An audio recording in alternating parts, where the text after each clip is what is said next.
Welcome back to Tales on Track. No. Yes. So today's the day. The head goes on the engine and we build this thing up once and for all. However, it isn't quite a simple case of throwing the head on. We have to finish the great big build. And that means purchasing the last of the expensive parts. So what do we need to actually get this engine finished? Well, here's my big box of goodies. First on the list, well, we'll come back to this a lot later. These are the ARP bolts for putting the flywheel back on. That's pretty much when we're engineing the car. Timing belt kit and tensioner. So I'll go back to the bench and bin that because it's been sat there for ages. We also have the idler for the timing belt, which we'll need. Throw away oil filter because the first run will be pretty much garbage just to clear any remaining debris out of the engine, so that'll last maybe an hour and then get binned, so we're not putting the genuine one on. And last of all, ARP head studs. So first of all, let's get these bad boys in.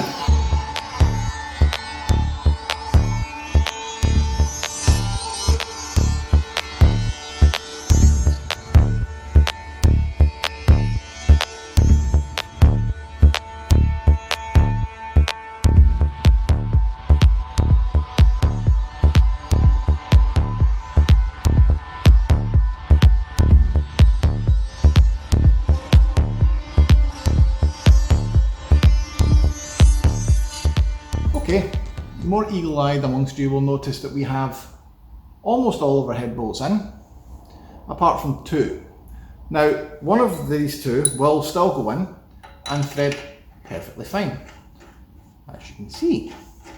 However, this last guy, just maybe a couple, possibly even 3 tons, and then it starts to get tight. Now, I was originally trying it in this hole and I thought maybe there's a bit of debris in this hole. We should probably take this out and run a tap through it. And then I couldn't find a tap, so I thought, well, we'll try another stud in. So swapped a couple around and it went in. So now that makes me think the stud's suspect. And the stud's not just suspect. One out of all of these is completely wrong. Now, using the power of a white skyline, I'm going to try and demonstrate this for you. Observe the threads here. See that mismatch? ARP, what the f are you playing at? That is just unacceptable. I'm sorry, this is precision engine build stuff.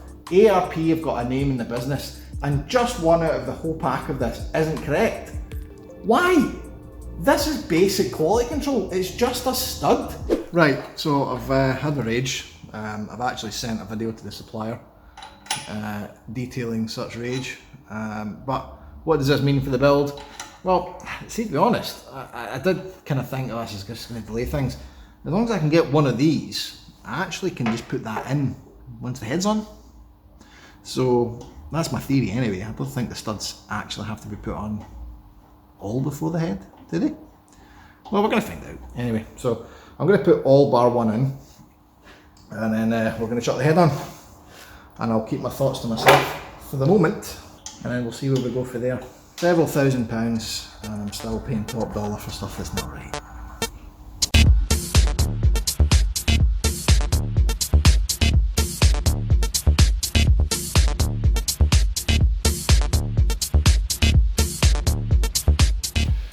Yeah, so obviously the arrow pointing to the front's the big giveaway that this has to be the front of the engine. However, there's still 108 degrees of options that this head gasket can go on.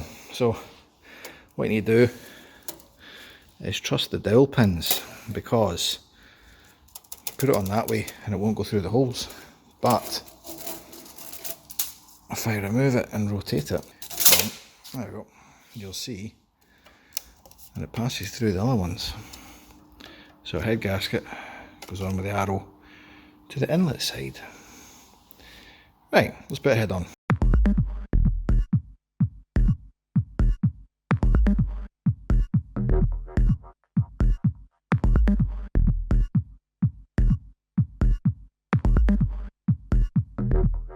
Let's not. Right, putting the head on is one of these stop and think moments, okay? And the reason being, there's a pretty good chance to stuff up every single bit of good work that I've done here by not paying attention. And if you think that's not going to be an issue for me, I refer to you piston gate where we had to swap all 6 of these. So let's stop and pay attention. What I need to do here is put this engine into top dead centre. Quite simply put, we rotate the crank until this piston here, number 1, is at the very top. Every other piston is now sitting where it needs to be for top dead centre, which doesn't really matter because the principle is cylinder 1 top dead centre is what every TDC applies to. You're always talking about cylinder 1. So, why does this matter right now? Because I still have my cams in place. Don't forget, these cams are currently in and torqued, which means that some of the valves are going to be on cam, i.e. open. Now, if those cams that are open are also sitting above a piston that's at top dead centre, it's going to crack into it and bend the valve. Now, that's quite easy to deal with. Just take the cams out, and ultimately, yes, we should have the cams out before I put the head on, because I can't put any of the nuts in to tighten up the head studs with the cam in place. But I thought, well, we'll just chuck it on. But this might not apply to you. It's worth kind of bearing in mind. Always make sure that your cams have got the correct top dead centre configuration as well. So cylinder 1 has to be at top dead centre. And how do you work that out? Our engine turns clockwise, so what we need to make sure is that if we're at top dead centre in cylinder number 1, that means that the exhaust will have just happened and the inlet's just about to happen. So if we go clockwise, you can see the inlet here has just happened because it's off cam. So for top dead centre on the inlet to happen, we would need to turn it all the way around clockwise until this cam is just about to start. Similarly, if we were doing a clockwise motion, this exhaust should have just ended. As it happens, it's currently open. So let's move it to here. That exhaust valve is now completely shut, and this is now at top dead centre. We can further sense check this by having a look underneath the head. If cylinder 1's at top dead centre on this 1JZ, cylinder 6 is also at the top position, whilst not necessarily top dead centre. So if I look here, both of these cam lobes are off, and if I open the underneath, we should see the only 2 valves that are open in this instance, cylinders 4 and 5, are also matching the block. Cylinders 4 and 5 are in a completely downward position. This head is now safe to go on without it banging anything.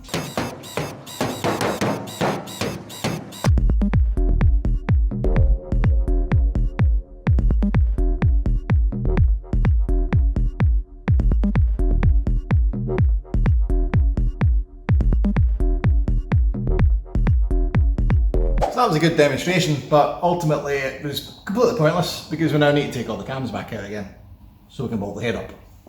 But it proves the point. That's really something you need to consider. Anyway, sorry, I've still got the rage. Where's my f***ing ARP stud?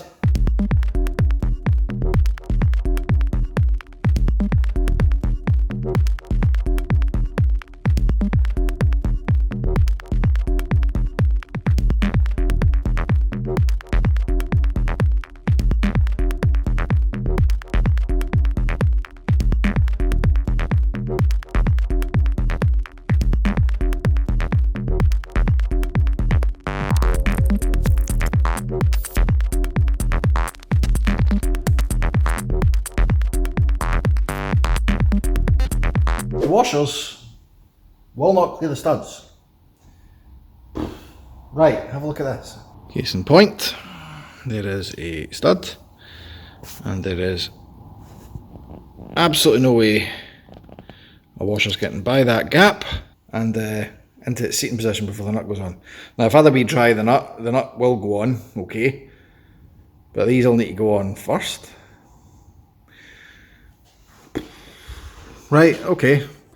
So I guess the assembly procedure for this is going to be we take all of the studs back out, now that the head's on, put these in place, run the studs through them, and then put the nuts on. If I ever need to take this head off again, we're going to have fun.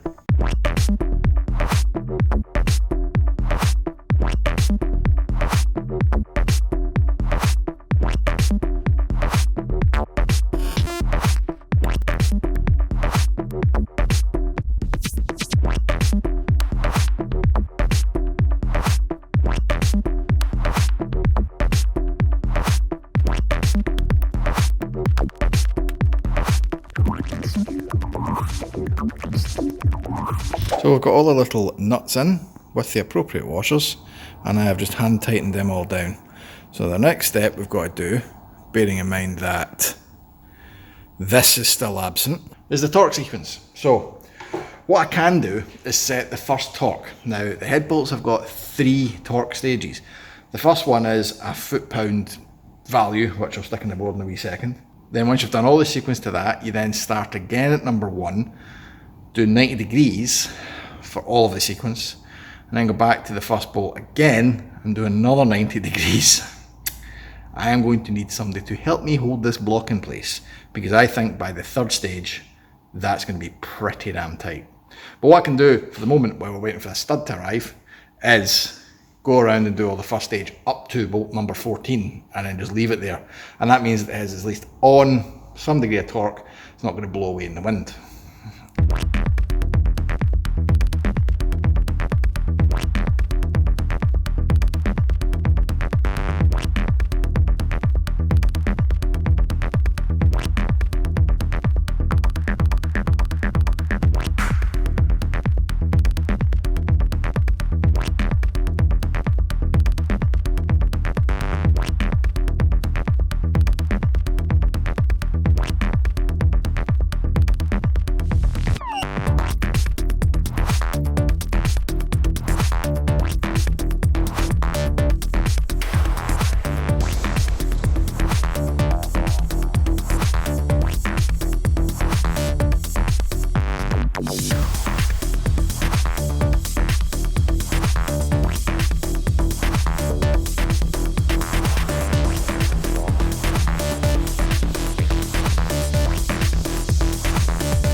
So we haven't missed a step.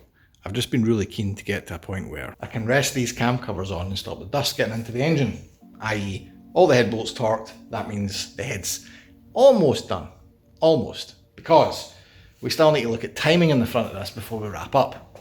And that's where I found a bit of a problem. Because if you remember carefully, we set this engine to top dead centre. Now, as luck would have it, top dead centre has a mark on here which corresponds to a dot in the case.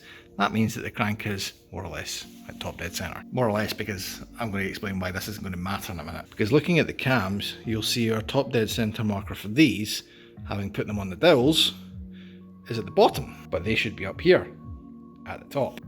So where has this went wrong? Let's go to the whiteboard. Suck, squeeze, bang, blow. We've heard this, and it's pretty much the principle that every piston engine works on. But we need to dig a bit deeper into what that implication has for the crank versus the cam. The suck and squeeze section is done by a downward and an upward stroke of the crank, one full rotation. The bang and the blow is also done with a downwards and an upward stroke of the crank. However, 1, 2, 3, 4, that's the cam position. So you'll see the crank and the cam have two different side sprockets. The crank having one that's half the size as the two camshaft sprockets. That means that the crank will spin twice as many times per cycle as the cams do.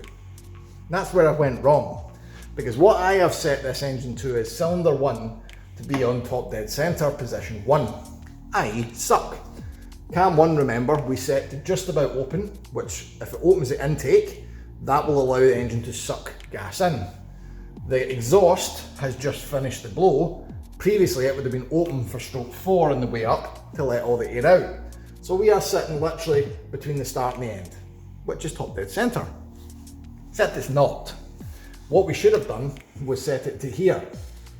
at the very end of the squeeze and the start of the bang. Because after all, the crank has two phases where it can be at top dead center. The cams though, they can't. So why is this a big deal? Because it means whilst the engine is physically okay, i.e. at top dead center for all the mechanical stuff, technically it isn't. And that will actually have a big implication, because right now I am setting cylinder 1 to be on its start cycle, whereas what it's supposed to be by the pulleys is in position 3, the spark phase. That is going to have an impact on a car like this, because the crank position is taken from this sprocket here. And this sprocket here does actually have a way of telling where its on top dead center is against these. Don't forget, this will do 1 rotation for that's 2. Therefore, the ECU will actually read this as being 180 degrees out. So we're gonna have to fix that. We'll rotate both of these 180 degrees until the timing syncs up with this. Except it won't. Have you figured out why not? Because these actually are at an open position on, I think, was it 4 and 5? So if I rotate this 180 degrees or rotate these, something's going to hit because they're at an absolute value. I know for a fact that there will be pistons somewhere in this engine at the maximum position. So to deal with this, quite simply, if I rotate this 45 degrees, very, very gently, that will give me piston clearance to rotate these and then put it back to top dead center. Now that that's off, if I rotate each one of these, nothing should go clink. Hope. Yeah, like numerous white markings hasn't helped that, but with a torch, marked into position, marked into position, we can now move this back to top dead center. Don't judge me for going backwards. I'm going to do it very gently. Nothing has hit. And as you can see, cylinder 6 is now sitting in the position cylinder 1 was, which is, that is about to happen, and that has just happened. Timing, 101. Right, let's get the front end built on.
Belt on and timed.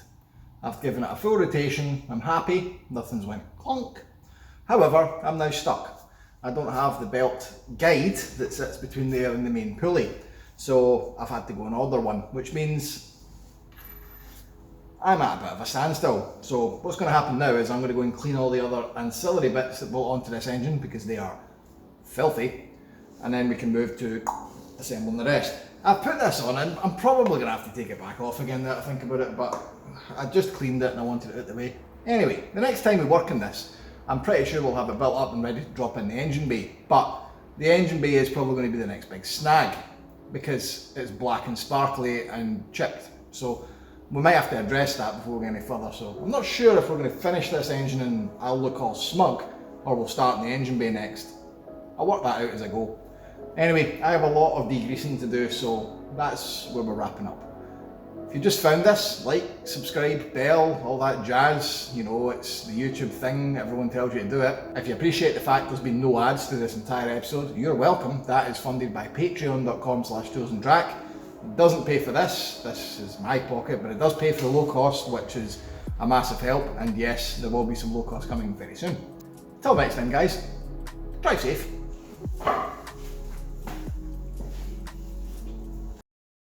So we've got all of our little bolty boys in with the appropriate washers. I can't show you that because it's pitch fucking dark. Ah, yeah, fucking bastard.